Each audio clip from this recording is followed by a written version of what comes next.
My name is Marvin Heary, and I'm an advocate for the homeless, but I've gotten here by having experienced homelessness from a period of about September of 2009 until May of 11.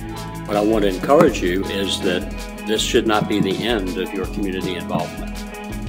If you feel called and motivated to do more in your community, once you get out, I encourage you to do that. And right now, you're getting the foundation for being very successful as a neighborhood activist or a neighborhood leader. Any question you want to ask, any reasons that you are interested in the topic or appropriate, I'd like to hear that. I chose it because I don't like seeing people down and not having anything when I have something. So if I do have, I'll try to give to somebody who doesn't. So I just like helping people. I don't think I've ever told any of my students I've been here at Groves this. I've been homeless. I've been in a homeless shelter.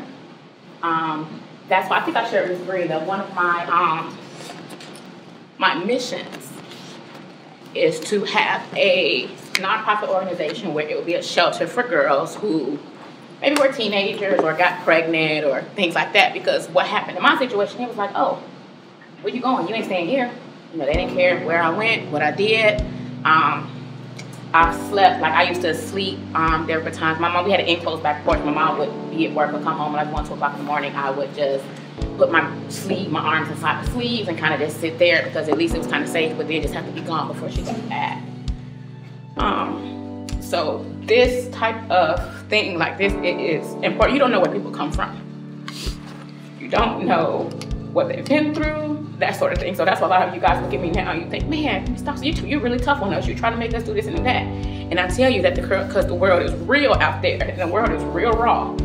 It doesn't care that you have a child. It doesn't care, that you're smart. It doesn't care about any of those things. So every single decision you make can affect the rest of your life. Now for me, I thought I was grown. I made a grown decision. And that's something now that I live with, for the rest of my life. But I just thank God that at the end of it, everything that was meant for bad, God turned around for my good. My sons are straight A students. I'm here teaching you guys to bring back. So for me, this is something that's very important, very kind of near and dear to my heart, because I've been there.